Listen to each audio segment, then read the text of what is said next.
Expediente 1. La guerra de un muerto. Sección 1. El precio de tener la razón. El 6 de junio de 1837, Diego Portales fue sacado de su celda en Quillota por un pelotón de soldados amotinados y fusilado. Tenía 43 años, no era presidente, no era general. Era un comerciante de Valparaíso que había decidido que Chile necesitaba un Estado antes de necesitar cualquier otra cosa. Lo mataron porque tenía razón, y porque los que no la tenían necesitaban que se callara.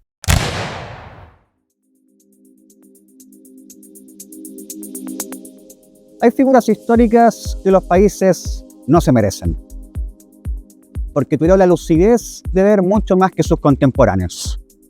Y frente a eso tienen dos opciones: silenciarlos o eliminarlos. Portales fue uno de ellos, donde sus contemporáneos decidieron eliminarlo. Y después, a medida que avanzaban los años, fue paulatinamente silenciado y distorsionado. Pero acá queremos reivindicar la figura de Portales como el hombre que vio más allá de sí mismo e hizo una guerra que trascendió a todo un país y que hoy está olvidada. Sección 2. El hombre que vio lo que nadie quería ver. Chile, en 1830, era un estado en nombre solamente. 20 años de independencia habían producido caudillos, cuartelazos y constituciones que duraban meses. Los ideales republicanos no habían construido nada concreto. Habían producido discursos. Portales no tenía paciencia para los discursos. Tenía la mirada de un hombre de negocios que analiza una empresa en quiebra y entiende que el problema no es la visión, es que nadie ha hecho el trabajo básico. El trabajo básico era el orden, no como fin, sino como condición de todo lo demás. Lo notable es que Portales no necesitó ser presidente para hacerlo. Fue ministro, renunció, volvió y renunció de nuevo. Pero nunca renunció a una tesis, que es que Chile, antes de pensar cómo poder mejorarlo, debíamos saber cómo sostenerlo. Hay una carta de 1822 que resume toda esa tesis, que es el peso de la noche. Es decir, la importancia de las tradiciones y el orden colonial es lo que mantenía cohesionada la sociedad chilena de aquel entonces. Y que todo lo que los ilustrados querían hacer de construir desde el vacío no era más que una utopía. Uno ve cómo todas las sociedades y distintas repúblicas latinoamericanas pasaron de guerra civil en guerra civil durante el siglo XIX. Chile no lo hizo. La Constitución de 1833 lleva la impronta de Portales, aunque no su firma. Rigió 90 años, más que cualquier otra constitución latinoamericana del siglo XIX. No porque fuera perfecta, porque era funcional. Eso requiere un tipo de grandeza que la historia rara vez reconoce. Es más fácil celebrar al visionario que declara que al constructor que calla y trabaja. Sección 3. La amenaza que nadie más quiso ver. En 1836, Andrés Santa Cruz completó lo que parecía imposible: unir Perú y Bolivia en una sola confederación bajo su mando. Santa Cruz era capaz, hay que reconocerlo. Era un estadista con un proyecto real de largo plazo. La confederación no fue un accidente, fue resultado de años de trabajo político metódico. Y era exactamente por eso que Portales lo consideraba una amenaza existencial para Chile. La lógica de Portales era en realidad simple, que es que un estado débil pierde frente a un estado fuerte. Y en aquel entonces Chile era un estado débil. La confederación era una amenaza latente y aumentaba cada vez más su poderío y estaba amenazando con convertirse en la fuerza dominante del Pacífico Sur. Pero ¿saben qué? Había algo mucho más concreto que la geopolítica. En 1836, exiliados chilenos en Perú conspiraban contra Chile con el apoyo de Santa Cruz. En ese mismo año, una expedición armada desembarcó en Chiloé e intentó derrocar al gobierno. Fracasaron, pero el mensaje fue claro. Y en Chile no íbamos a esperar a que dieran un segundo golpe sin responder antes. Portales vio todo eso con una claridad que sus contemporáneos no tenían. o no querían tener. No había consenso en Santiago, no había entusiasmo popular. Portales los ignoró a todos y presionó hacia adelante. Eso es lo que distingue a los estadistas de los políticos. Los políticos administran el consenso que existe. Los estadistas crean el consenso que necesitan. Sección 4.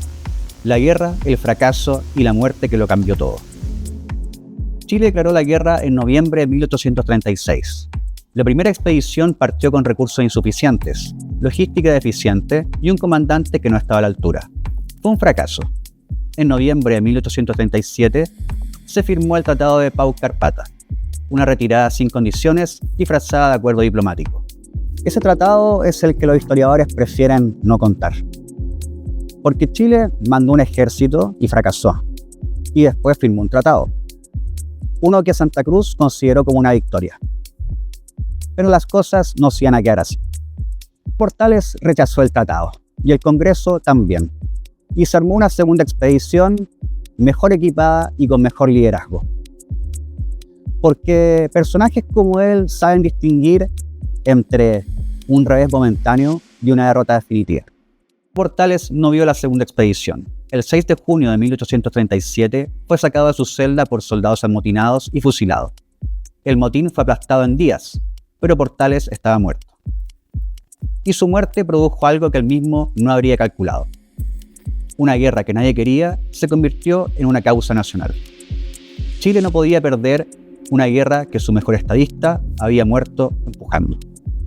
El 20 de enero de 1839, en el Valle de Yungay, el general Manuel Bulnes ordenó una carga de caballería sin autorización de su superior, flanqueando la posición confederada en el momento exacto en el que el centro se estancaba. La batalla se decidió en minutos. Santa Cruz huyó, la confederación se disolvió. Portales tenía razón. Chile había ganado la guerra más importante de su historia republicana, y su arquitecto llevaba 19 meses muerto. Sección 5. La deuda que Chile no ha saldado. Chile tiene una deuda con Portales que no ha saldado. No es una deuda sentimental, es una deuda de reconocimiento intelectual. Lo que construyó, el Estado que hizo posible esta guerra, la Guerra del Pacífico 40 años después, la estabilidad que ningún otro país latinoamericano del siglo XIX mantuvo, existe porque un hombre sin título militar ni político lo decidió y lo empujó contra toda resistencia. Portales no encaja con ningún relato cómodo. La derecha lo reivindica como el padre del orden y la izquierda lo exalta como el origen del autoritarismo. Los dos lo simplifican, los dos tienen algo de razón. Pero si vamos a lo fundamental, Portales fue un hombre que construyó el Estado chileno con las herramientas que tenía en el contexto que estaba dado. Eso no es poca cosa. Un país que no puede leer con claridad a los personajes que lo fundaron no se entiende a sí mismo. Por eso es tan importante leer la figura de Portales, no desde la geografía, tampoco desde la distancia, sino como la figura que fue para Chile. La guerra contra la Confederación es el ejemplo más claro de esa deuda. Es la guerra que Portales hizo posible, que Chile ganó sin él, que definió el mapa del poder del Pacífico Sur por décadas, y que casi nadie puede ubicar en el tiempo, nombrar a sus protagonistas o explicar por qué ocurrió. Eso no es un accidente de la memoria. Es el precio que paga un país cuando decide que sus fundadores más incómodos son más fáciles de olvidar que entender. Sección 6. El padre del país en el país enemigo. Hay un detalle de esta guerra que dice todo sobre la complejidad de lo que Portales construyó. Mientras Chile peleaba contra la Confederación, Bernardo Higgins, el hombre que había declarado la independencia en 1818, vivía exiliado en Lima, la capital del país enemigo.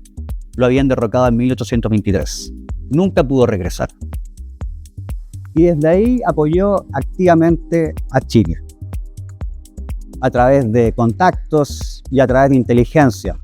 Es decir, el fundador del país que lo expulsó activamente a favor del ejército de este mismo país en la capital del enemigo. Todo eso nos dice mucho sobre lo que Portales habría logrado construir. Un Estado que era defendido incluso por sus víctimas, a quienes exilió. Porque Higgins defendía no al gobierno de turno de Chile, sino que apoyaba a la idea de Chile. Lo que nos quiere decir que Portales construyó algo que lo trascendía a él mismo y al gobierno de turno de esa época. O'Higgins murió en Lima en 1842, 3 años después de Yungay. Sus restos fueron repatriados en 1869, 27 años después de su muerte. Dos figuras separadas por el conflicto político, unidas por algo más grande que ambos. Sección 7. Lo que significa construir algo que dura. Diego Portales no vio Yungay. Murió 19 meses antes de la batalla que validó todo lo que había construido. Lo que construyó durante 90 años en su forma constitucional y dura todavía en su forma institucional. El ejército profesional, el sistema judicial, la cultura de Estado que diferencia a Chile de sus vecinos en el siglo XIX. Todo eso tiene su origen en las decisiones de un comerciante de Valparaíso entre 1830 y 1837. Lo que Chile le debe a Portales no es gratitud sentimental, es reconocimiento intelectual honesto. Reconocer que alguien vio algo cuando nadie más fue capaz de verlo. Esta guerra está en gran medida olvidada. Portales está desplazado.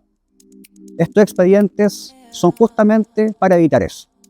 Para todas aquellas figuras y episodios que quedaron deformados y desplazados, reivindicarlos como algo más complejo que lo que el relato oficial de la historia desea tener.